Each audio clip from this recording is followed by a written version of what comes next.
Hello and good evening.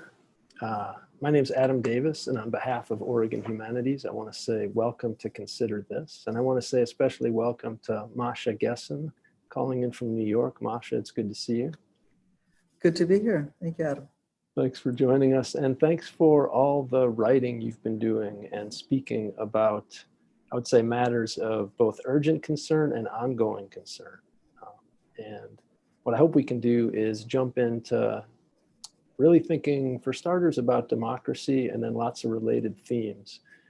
I want to just say a quick thanks to some of the organizations that have made that possible. And I also want to thank all the people that are on here who have sent questions in that helped inform this discussion. Lots of great questions came in, so thank you for sending those. I also just want to point out now that in about an hour, we want to encourage you to, as audience members, come back in through the Zoom link that's in the sidebar to participate in some breakout conversations to follow up on this conversation. And those will be facilitated by my colleague at Oregon Humanities, Roselle Medina. So thanks in advance for thinking about joining those conversations. The National Endowment for the Humanities, the Oregon Cultural Trust, Northwest Natural, Tonkin Torp, Stoll Reeves, the Kinsman Foundation, and the City of Portland's the City of Portland's We Are Better Together program, and the Andrew W. Mellon Foundation's Why It Matters Civic and Electoral Participation initiative administered by the Federation of State Humanities Councils. I just want to say thanks to all of those organizations and to the Oregon League of Women Voters, which co-sponsored this event. Those thanks in mind, I am jealous of our time together, Masha. And so normally I think I would kind of ease in and see if we could approach the question obliquely, but I want to ask you right at the outset, in part because it seems like it might suit your approach. It seems, based on reading your books and listening to your talks, that you care deeply about democracy. And it also seems, looking around, like there are plenty of people that don't. So maybe just for starters, do you care deeply about democracy? And if so, why? What is it that's worth caring about? I thought you were going to ask me a different question. I thought you were going to start with the question of what is democracy, right? And maybe, I think I'll try to answer that question, and maybe that will explain why I care about it. So, democracy is the government of the governed. It's the government of the people. And it's not,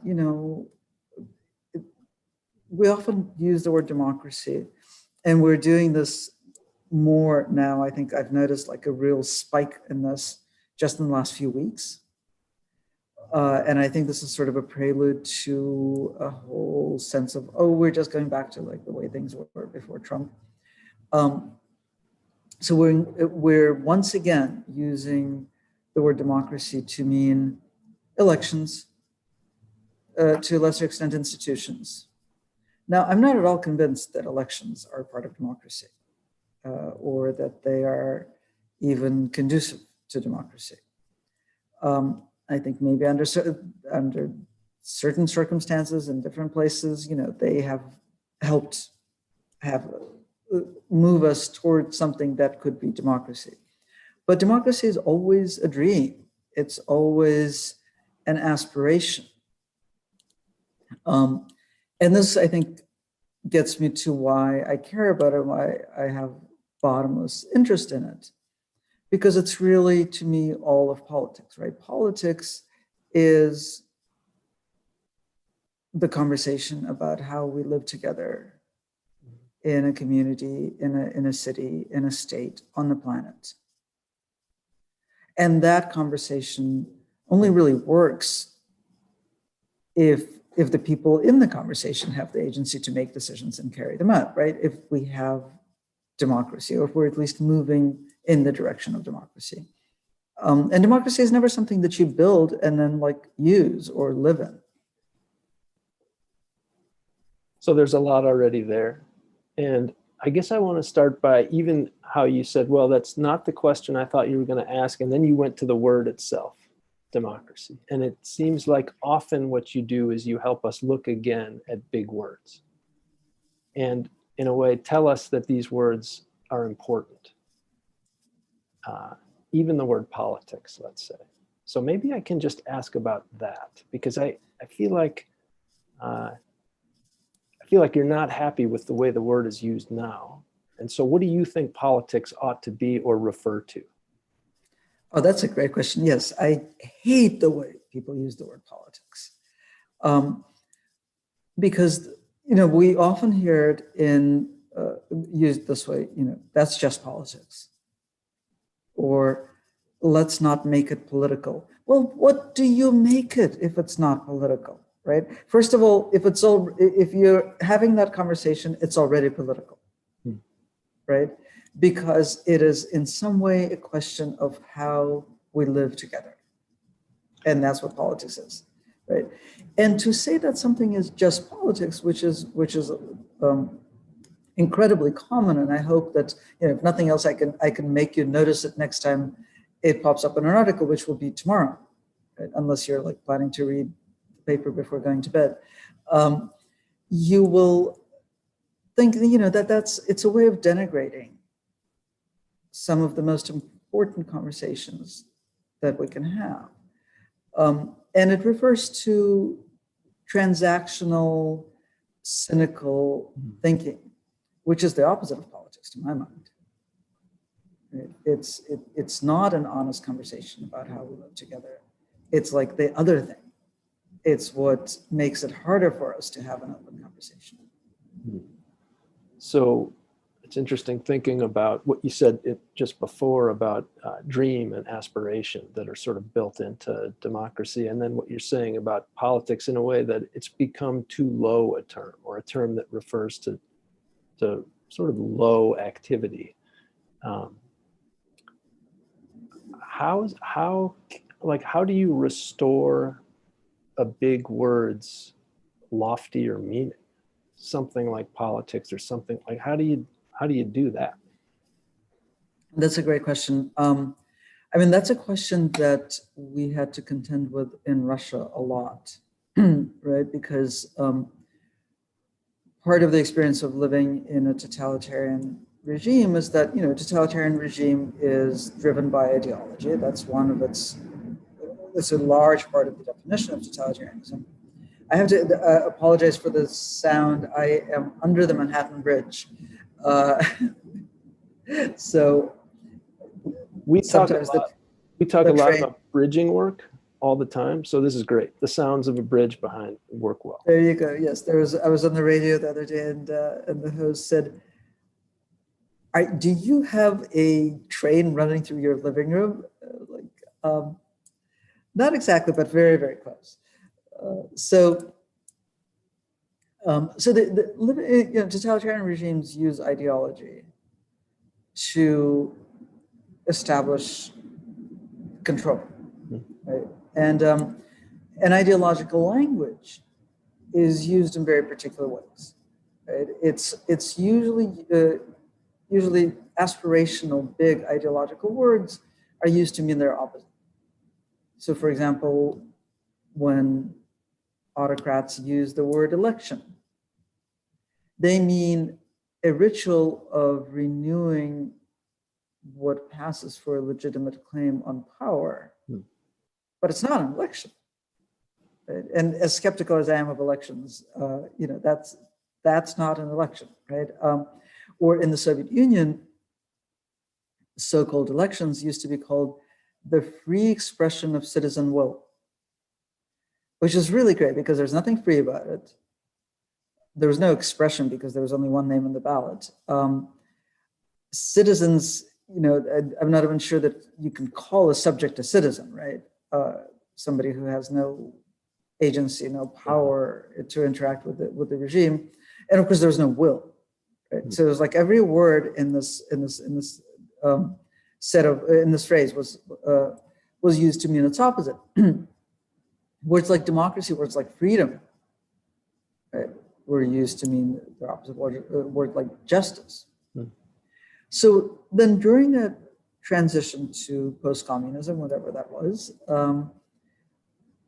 journalists, and I was among them, right, really had to to think about how we use those words, because it's very difficult to try to start building a democracy without using the words Right. that are part of the language of democracy, like such as democracy, election, justice, right? Fairness. But what do you do when they freedom?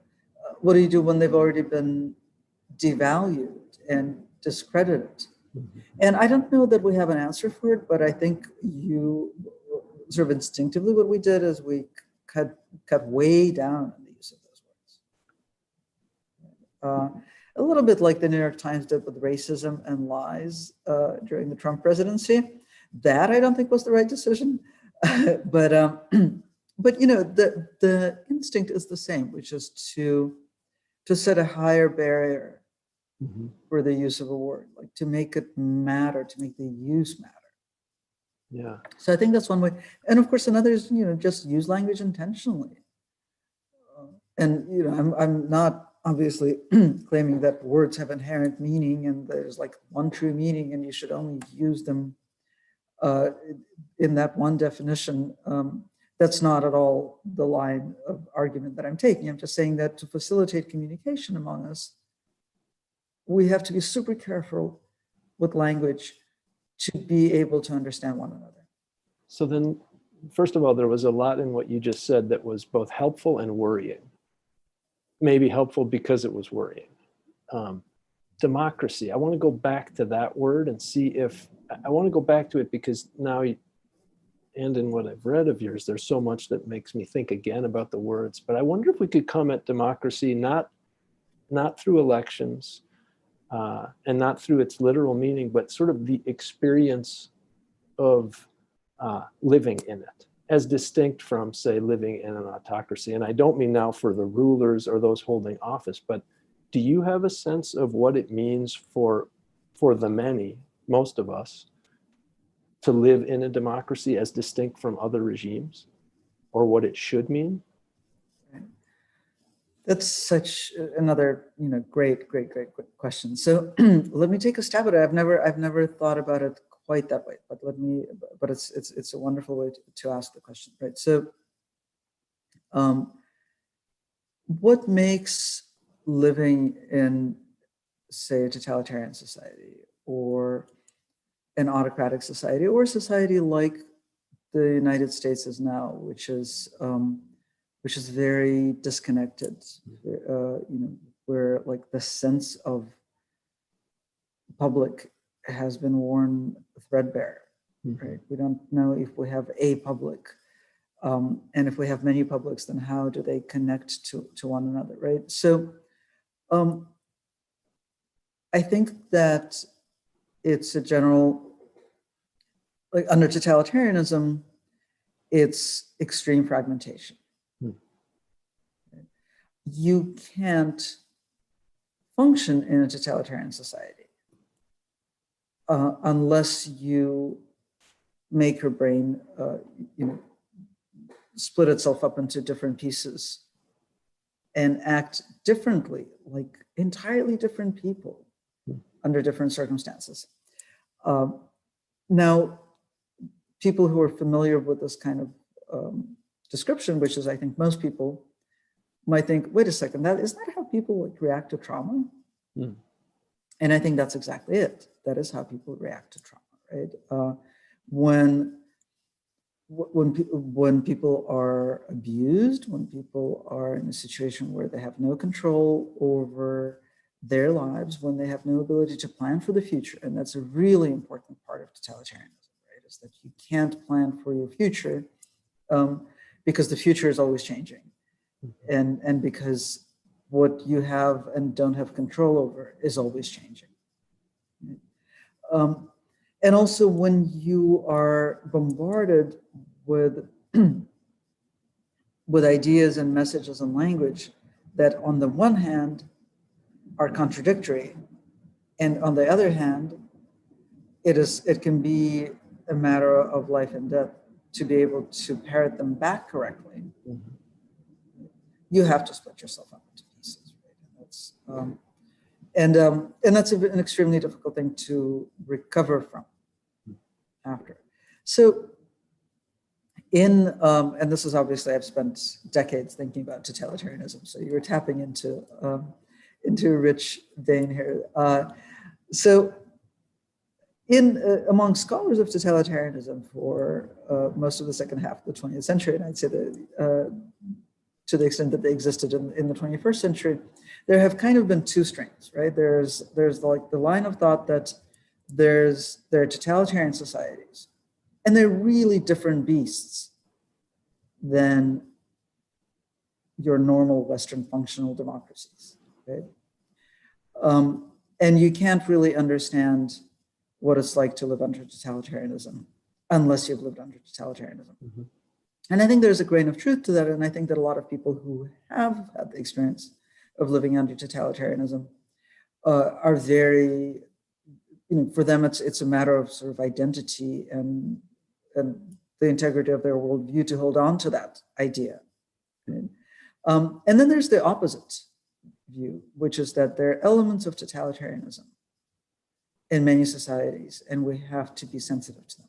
Mm-hmm. And a lot of the political theorists, a lot of the great thinkers about totalitarianism who fled Nazi Germany and settled in the United States, like Theodor Adorno or Hannah Arendt, they were very much of that second view, right? That we can observe these elements of totalitarianism, these dangers, and these tendencies all around us, almost at any time. And so, I think that I was writing this piece about the coronavirus in Russia that just came out on the New Yorker website yesterday, and I was thinking this is such sort of the way that people are living in completely fragmented realities is such a post-totalitarian condition, right? Where people don't believe what the government tells them.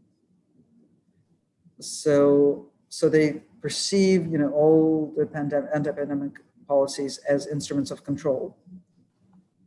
And they do their best to avoid complying with them. And they kind of think that, yes, COVID is really dangerous. And they kind of think it's inevitable.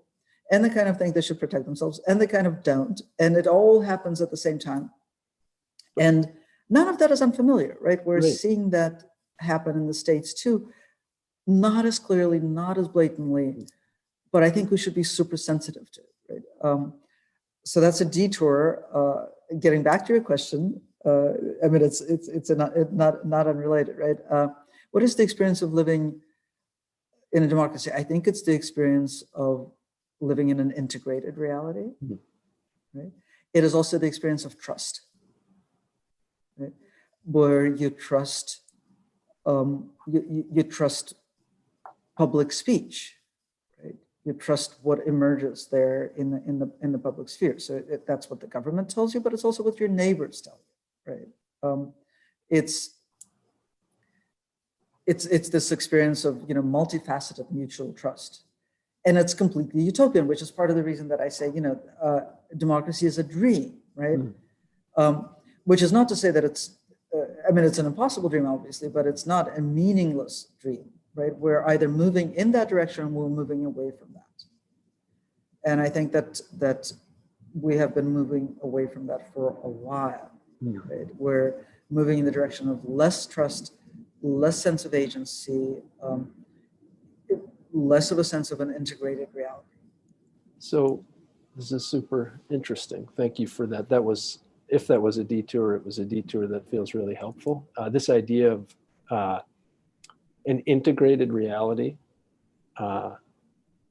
and being trust both in the public word and trust in each other, of course, makes me think again about Surviving Autocracy, much of what you said in there about shared reality. And a lot of people, I think, have been like, this is the story right now about this country right now, that it's hopelessly divided. My own, my 15-year-old son looked up from the newspaper the other morning and said, this is just an information war. Whoever wins that, that's where it's all happening, that we have such a different sense of reality that almost all the other stuff doesn't matter. So I think I'm asking another version of the same question I asked earlier about restoring meaning to words. Here I'm asking about restoring a shared sense of reality or an integrated sense of reality, which feels like it would be a particularly pressing question for someone in the line of work that you're in. Like, how does your work help move toward what sounds like the goal of building a shared sense of reality? I mean, honestly, I don't know that my work does, just because of the way that the media world is structured. Right? I work at the New Yorker, which has a self-selecting audience, and I hope that, you know, I'm not denigrating it as preaching to the converted. I think preaching to the converted is important. Yeah. Right? That's like we have these houses of worship and these magazines, right. And I think that deepening our understanding of our reality and making it more specific is part of at least maintaining a shared reality. But it's still limited to the self-selected audience. And I think, you know, the same is even more true with my books and even more true with my teaching work. Right? Like I teach at a tiny liberal arts college, super liberal in upstate New York. So I don't know that's someone like me, unless we have much more ambitious and larger projects and structural change, can contribute to this. But so it's not a job for me, it's a job for, you know, the Biden administration, and it's a job. I mean, the setting that goal and creating that larger project. Like, what do we do to our media structures to, you know, to change that situation of a completely self-selecting audiences everywhere? What do we do? What can we do in the public sphere to broaden the conversation? What can we do in education? To do something about these super expensive little tiny liberal bubbles where we affirm each other's reality, but do little to create a larger space. So I have to tell you, I was worried before, and now I'm even more worried because it sounded like you were saying that you have a relative to most of us, I'd say you have a platform that an amazing platform, one of the most respected publications in this country and more generally, and it sounded like you were saying the building of a shared reality is beyond what could be expected of you, and that it really rests with those in institutional, politically powerful roles. And I was thinking you might push us in the other direction. And I was thinking, and especially now I'm thinking about your book about Pussy Riot, where what seems to be an argument about how actually each of us can start moving towards more of a shared reality. So I want to push back at you a little bit about the shared reality question, because it sounds to me like what you just described is a fairly top-down, almost like it sounds like a fairly traditional, almost despotic understanding of how shared reality is crafted and made. And in a democracy, it seemed like the hope would be that we all can contribute to that in some way, in some concrete ways. I completely agree. And I think both can be true at the same time. Okay. So, and again, just returning for a second to what I said about my own work, right? I don't want to be dismissive about it, because I think at this point, a slight majority of Americans still inhabit a pretty vibrant public sphere, right? And do live in a shared reality. And I have a particular objection to sort of what I think is a false equivalency between the people who live in the, who consume legacy media and people who watch Fox and Friends and various other iterations of Trump media, or Trumpian media, because the important distinction between these two universes, and we have seen this in scholarship, is that people who consume legacy media are routinely exposed to opinions that they don't share, right? So they live in an information space with people who think differently from them. Right? I mean, even if you have the experience of just reading the New Yorker or just reading the New York Times, which is actually not the typical experience, right? The typical experience of people who are in that part of the country, that virtual part of the country, is that they consume many different media outlets. But you know, the range of opinion is pretty broad, but that's not even the important part. The important part is that you will definitely be exposed to opinions that they don't share, that you don't share, if you read the New York Times. Happens to me all the time, but I know it also happens to other people all the time because there's a range of opinion. That's not the experience on the other side. On the other side, you're pretty much only exposed to opinions that you share.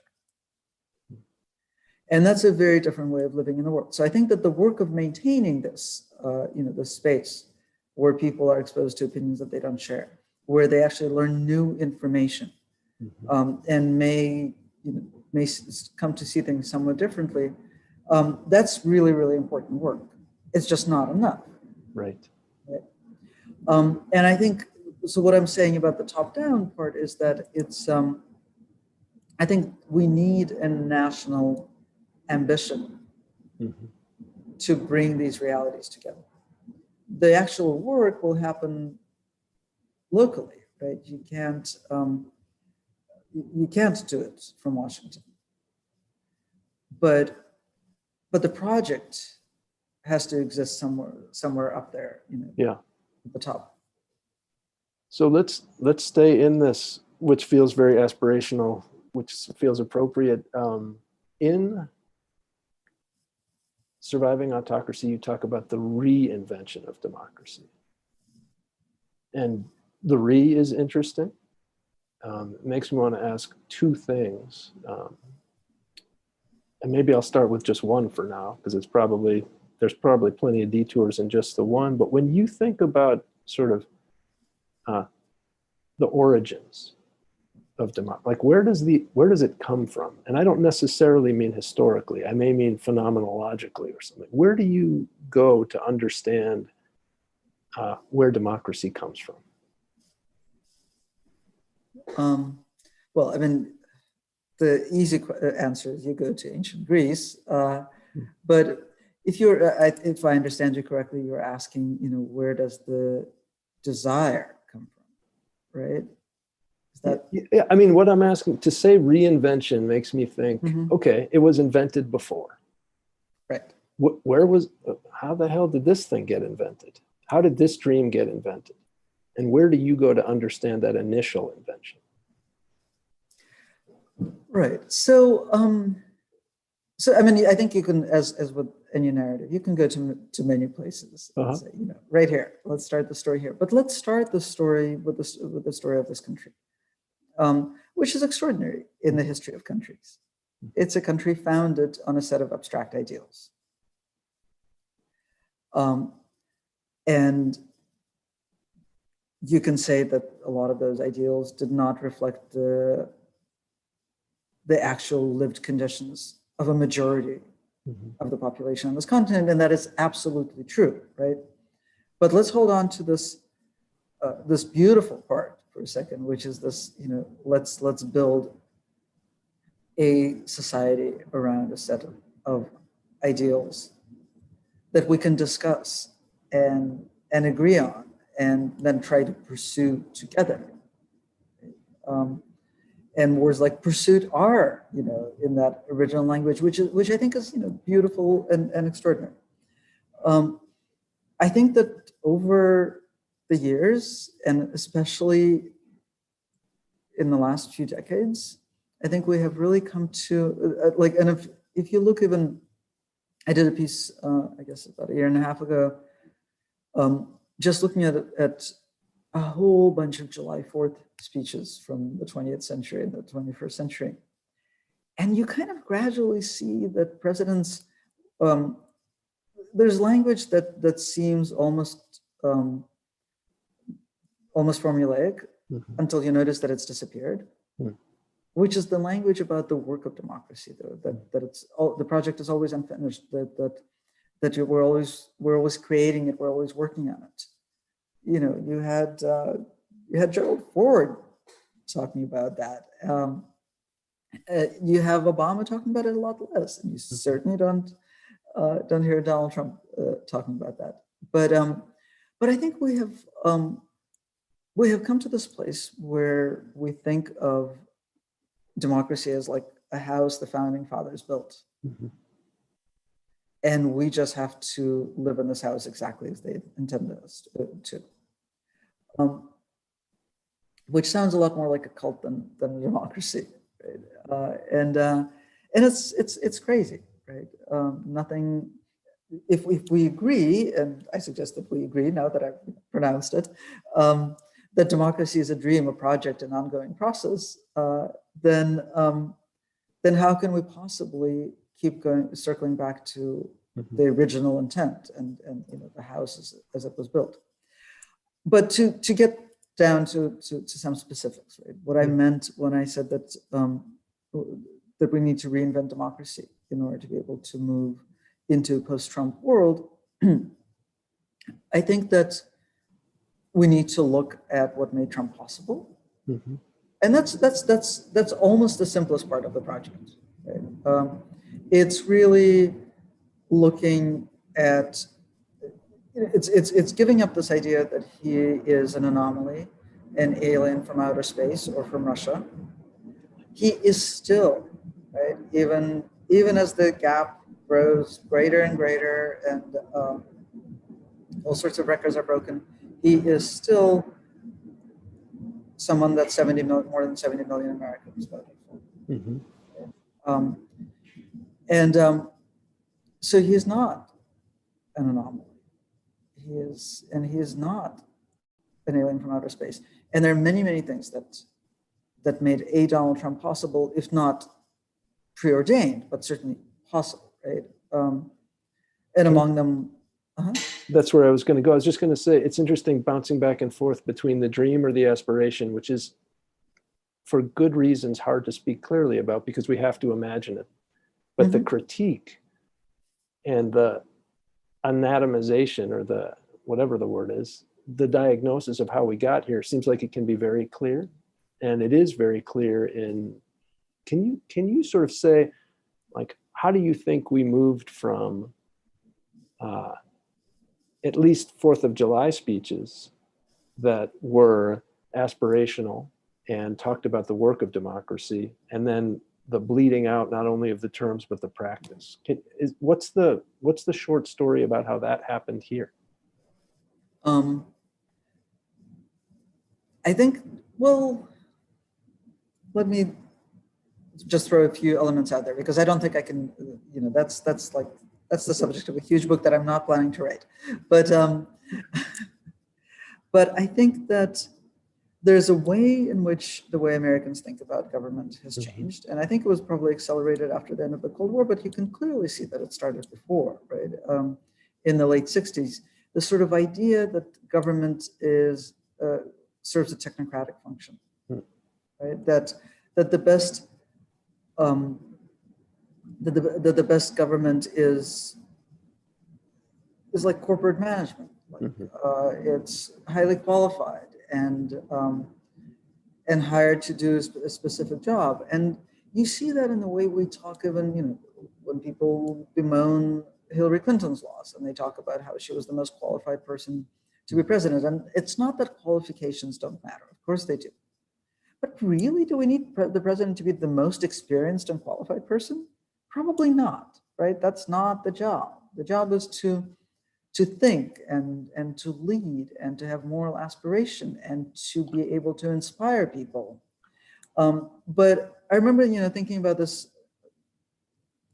I guess it was last year, when New York Governor Cuomo was debating the actress and activist Cynthia Nixon, who was challenging him from a very progressive platform.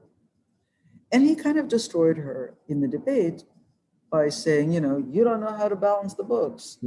You don't know how to take care of the fires. And it's like, you know, we're not hiring a fire chief or the state's chief accountant. There are people who are trained to do that. So it's interesting, while you're, two things kicked off real quickly. One, I think we saw a small version of what you just described in a recent mayoral race here in Portland. And so it's interesting that versions of that might be playing out all over the country. The other, I guess I want to stop on the second part of your comment, because it sounded like you were saying we don't want a fire chief in this position. And at other times, I feel like, in a way, the best way to understand our political behavior is that a lot of us do feel like things are on fire, and we're not sure where to go to get help. And so we go to what looks like the powerful positions, and we go, make it safe. And I'm going to push a little further. We say, make it safe for us. And then there's a problem with both the make it safe and the for us part. And I wonder, when you hear that, like, why does that feel like a reasonable expectation of someone in political power, right near the top of the list? Make it safe for us. I think it is a reasonable expectation, is an essential expectation of a democratic society, right? It should be a safe place for people to live. The less democracy is, the less safe people are. The less safe people are, the less democracy there is. Like, it's a totally circular, directly proportional relationship. We know this, you know, the most common and I think correct explanations for the rise of totalitarianism in the 20th century in Europe has to do with mass displacement, economic anxiety, and just the sense that the world was on fire and who was going to save you? Well, somebody will always come along and say, go home, or come out into the public square. For the purposes of that kind of government, it actually doesn't matter. It's like, go somewhere where you're controllable. Yeah. And I will tell you what to do. And you will give up your freedoms, which are a burden to you at this point anyway. And I will keep promising you stability, which you will never get. It will actually become less and less stable, but I will keep holding out the promise of stability and safety. And when people actually feel like they have stability and safety, they become concerned with things like good governance. They become concerned also with each other. And whether they're living in the best possible society, which is not actually just a question of whether they are secure, but it's also a question of whether their neighbors are secure. You know, that's not a complicated idea. It's actually fairly intuitive, right? And that sense of like, make it safe for us becomes more and more expansive, because you can afford to have the us expand and take in more people. So can we maybe go there a little bit more, this idea of an expanding sense of us? In a way, I think you're suggesting, in looking at autocracy, that what it does is it shrinks the sense of us. It kind of keeps shrinking it, and it sounds like democracy ought to be moving in the other direction, which in a funny way aligns with what you say somewhere else about journalism, that it's about telling the stories of other people. Yes, absolutely. I think that, and actually, I want to get back to the journalism and other people as well, because I think that's a really important point to many of the things that we've already touched on. But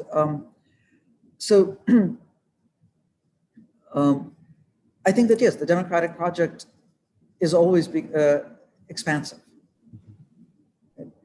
If we've accepted that democracy is a process, it's a movement, then how do we measure whether we're actually going in that direction? Well, the more of the governed actually have a say in governing, the more we're moving in that direction. Right? Think about all the people in this country who we have agreed don't have a say in government. And we don't problematize it. Can you make that concrete just for a second? Sure, immigrants, right? Children, and then there's disenfranchisement that we problematize, like formerly incarcerated people or currently incarcerated people.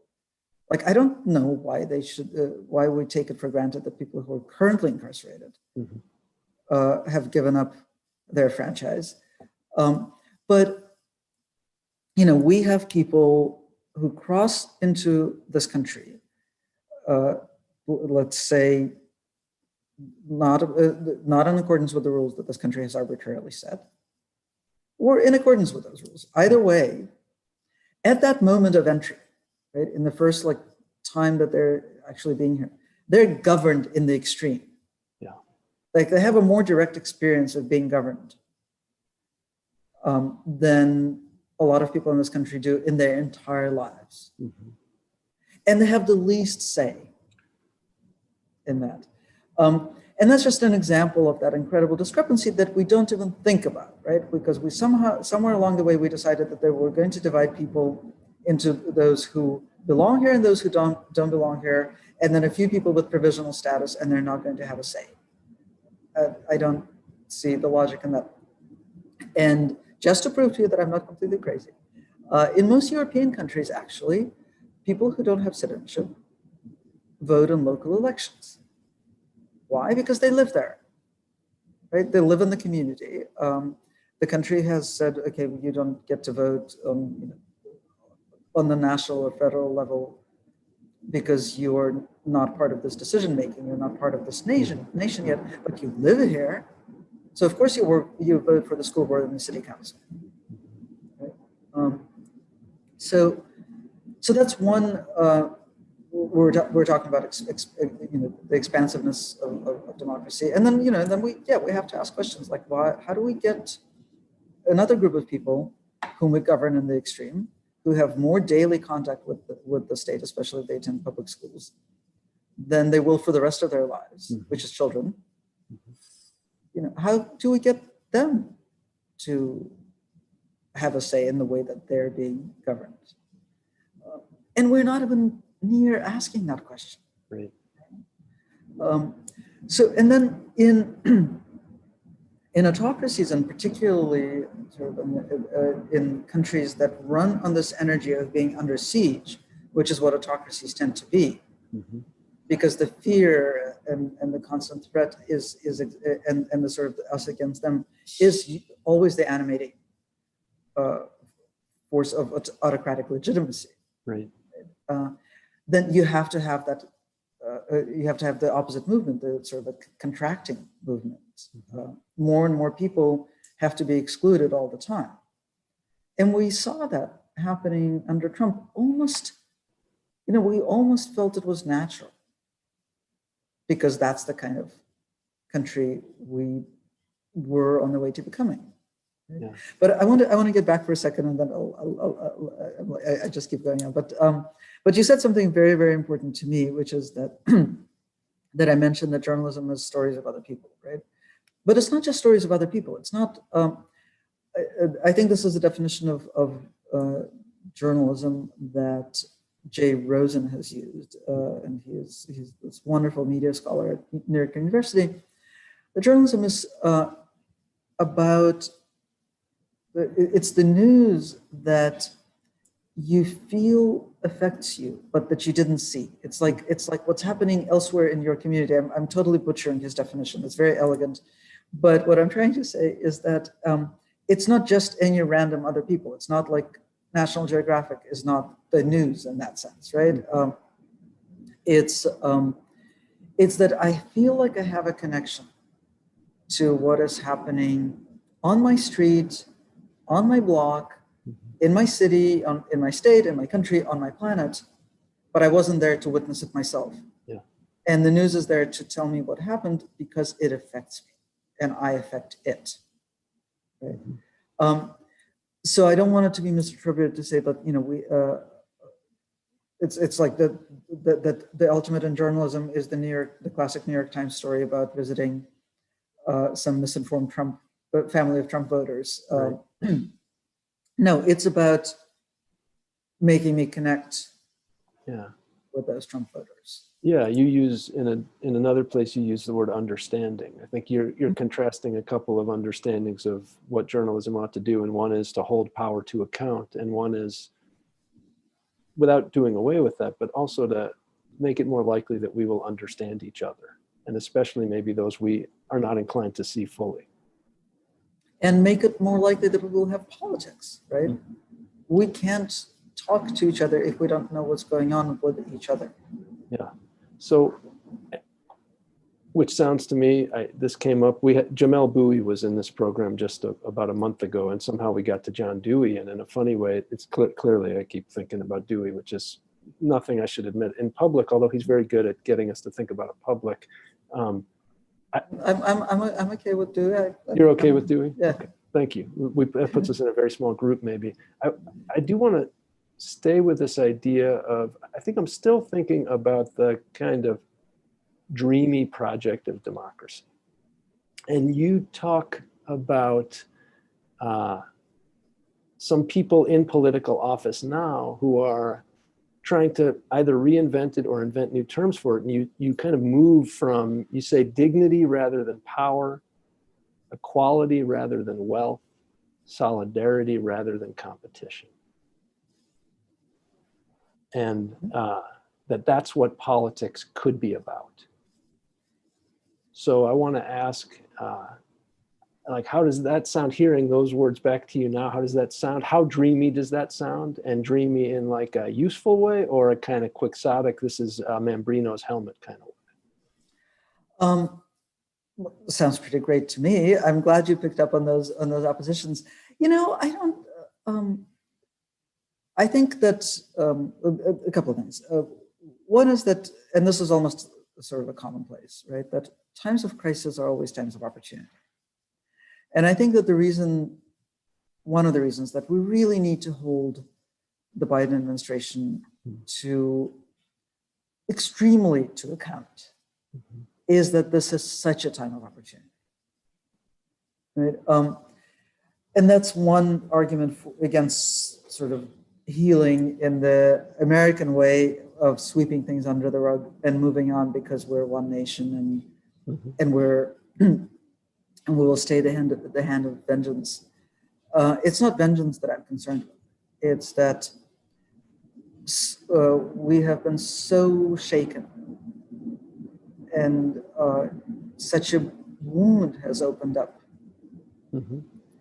that this is we're still living through a full-fledged crisis, and crisis creates a time for an opportunity. And I'll be very specific about an example, right? I mean, we saw with the Black Lives Matter protests that began in late May,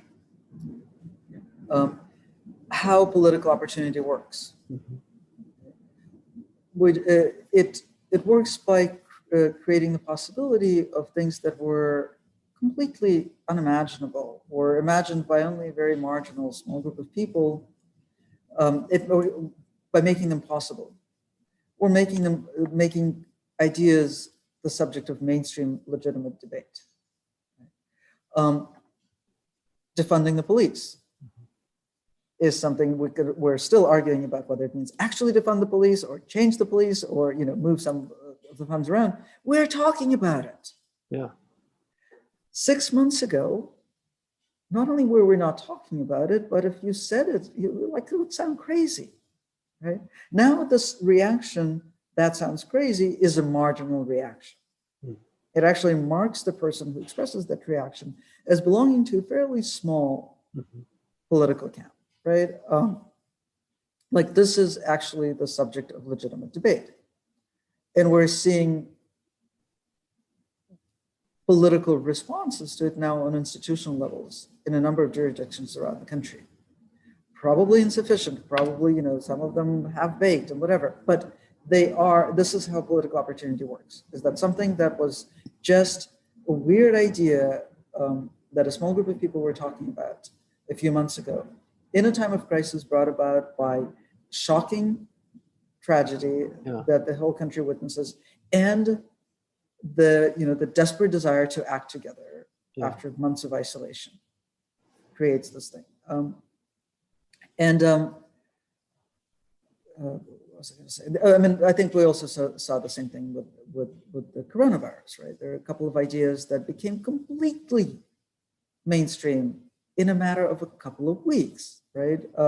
Universal healthcare and universal basic income. Something that, you know, UBI was just like, again, a couple of nerds talking on a couple of podcasts that only I and a couple of other people listen to.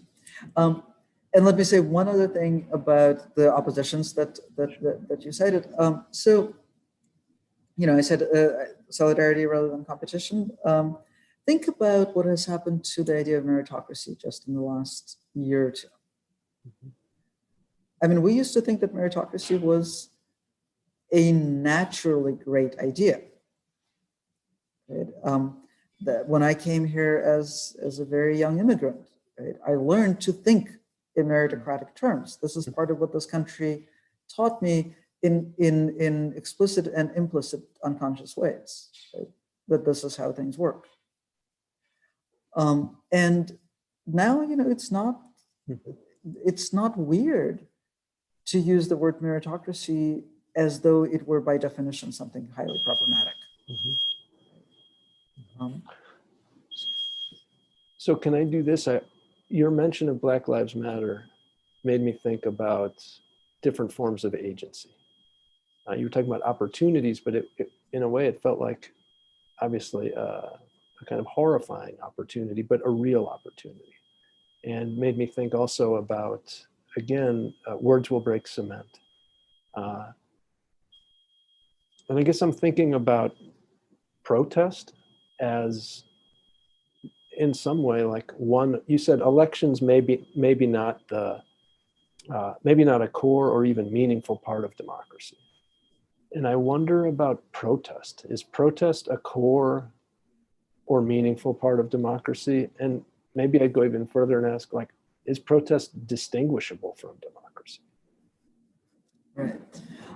That's a great way, great yes or no question. It is not distinguishable from democracy. Protest is democracy.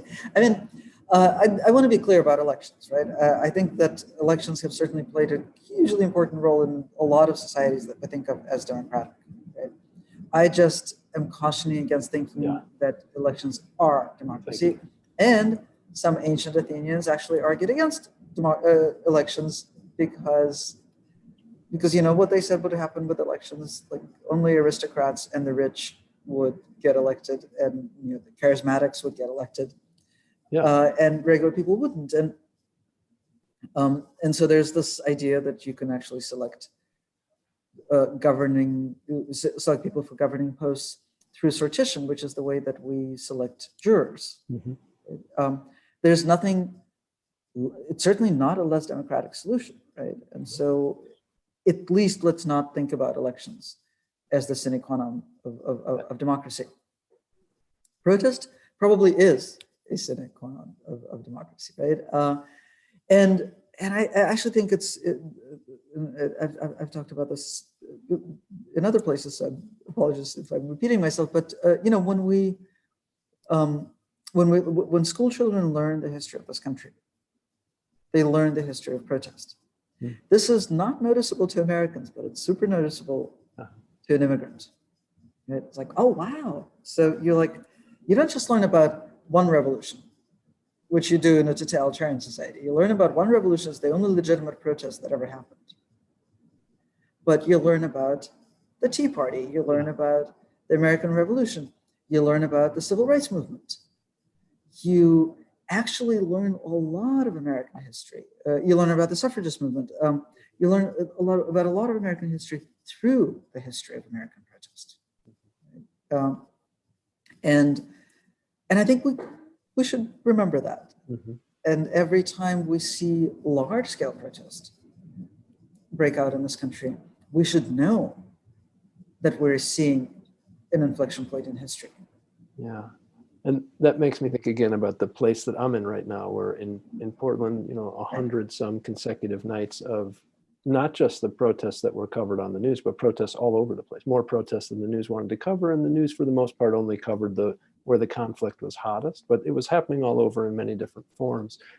You know, reading about the protest efforts of Pussy Riot and Words Will Break Cement, I had the strong sense that the other piece that was so important to that and to their agency as they were trying to put it into practice was the courts. That somehow the courts were where their speeches ended up being heard, and they could articulate what was behind the protest and what made, in a way, some of the protest more effective to that process. I wonder what you think about the courts, and then I want to push back to the dreamier stuff as we move toward a conclusion. So the courts, I mean, there's a particular weird thing that happens to the courts in a totalitarian society. Mm-hmm. Right? It's actually one of the few places, possibly the only place, where a citizen can publicly confront the state. So this is not what we want, right? This is not part of our aspiration, but it's statements made in court because of that, right? Because it's a place of confrontation between public confrontation, articulated confrontation between the individual and the state, in a regime that has actually eliminated the possibility of such confrontation. Right? So that's why it becomes so important. I think there's certainly great court speeches and great court opinions in this country, but fortunately, I see, they just go on the shelf along with other stuff. That makes a lot of sense, that there's more opportunity for confrontations around justice when it's not a totalitarian situation. Right. Can I give you the words that I think led to the title of that book from your book, and they're Solzhenitsyn's words, but they bring us back to dreamy stuff, and they're in what I think is Nadia's speech. Mm-hmm. Quoting Solzhenitsyn, she says, "So the word is more sincere than concrete, so the word is not a trifle, then may noble people begin to grow, and their word will break cement." And I want to ask about the word noble as we close, because it's such an interesting word in thinking about democracy. So yeah, of course, she doesn't mean noble in the sense of belonging to an aristocracy. She means people of moral aspiration, right? People who are consciously acting, not transactionally, not cynically, but in the interests of a greater moral good, however they might see it. And actually, I want to say something about Pussy Riot and protest and opportunity, right? Because it's interesting that you keep going back to that book, which is, on the face of it, a book about three women who, you know, it's an extreme example of police repression. They protested for 40 seconds, and two of them got 2 years behind bars. One of them spent 6 months behind bars until she basically gave up the fight. So they were the first people out of many people since then who have been in prison for peaceful protest in Russia. So in a way, it's a story of defeat. And yet, mm-hmm.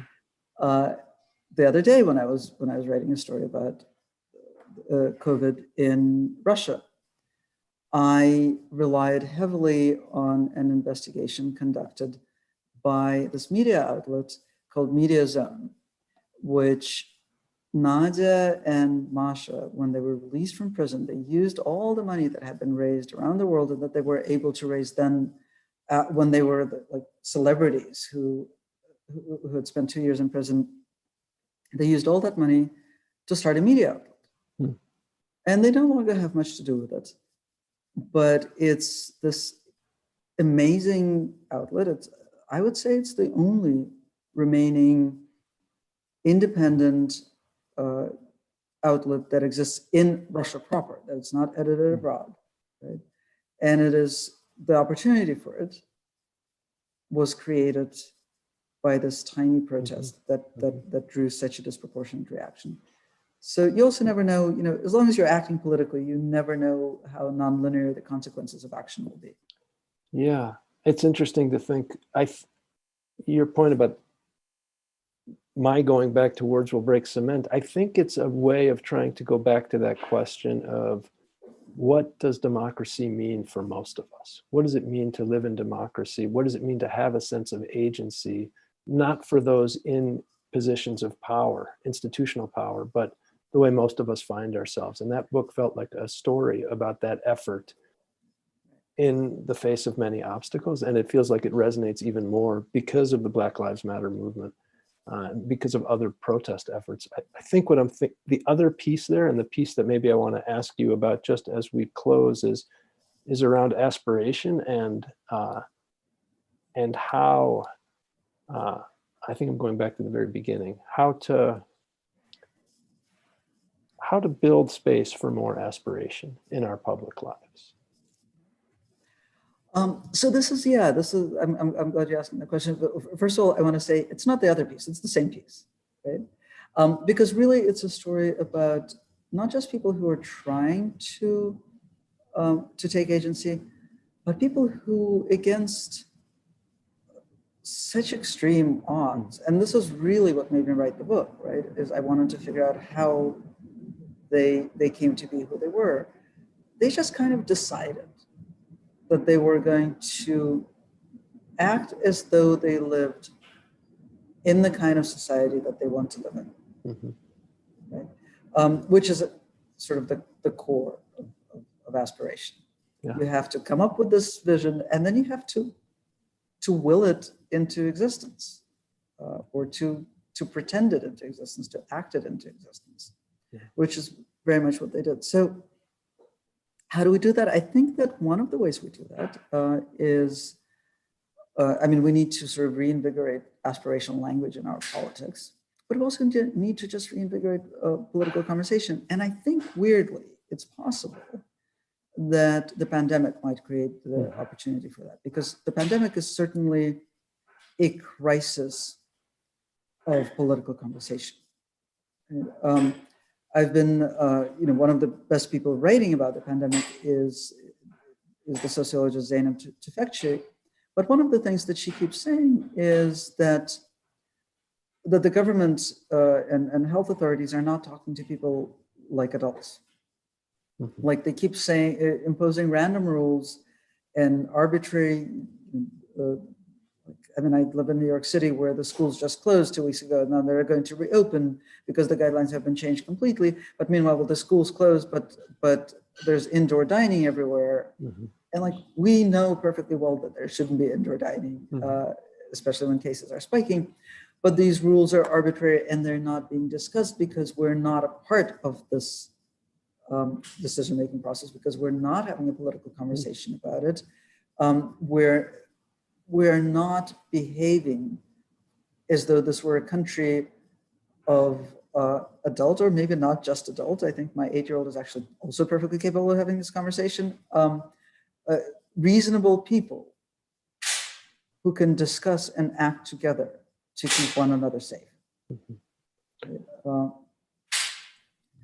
So we're there, we're where we need to stop. And so I want to do two things. First, I want to just ask people that have been tuning in to prepare to shift over to that Zoom link so that you can jump in and start talking to each other about many of the ideas that Masha has been bringing up.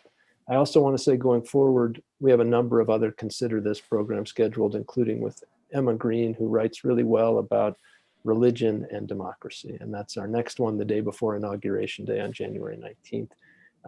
So I hope you'll look at what we have on the Oregon Humanities calendar. The more important thing I want to say is just a huge thank you, Masha, for doing the thing you've been talking about, which is, I think, infusing our political speech with depth and, I think, height, elevating and making more robust our political speech. And it's a huge offering and a huge contribution. I just want to say an enormous thank you for that work and for talking about it here tonight. Thank you, Adam. This is the advantage of being on Zoom, is that you have no idea how funny that is, what you just said. I'm 5'3". And fun to talk about height in a democracy, maybe. Right, I know. Thank you so much. I've really enjoyed this conversation. Thank you. I hope for more down the road, and all the best with everything. And to those watching, I hope you'll join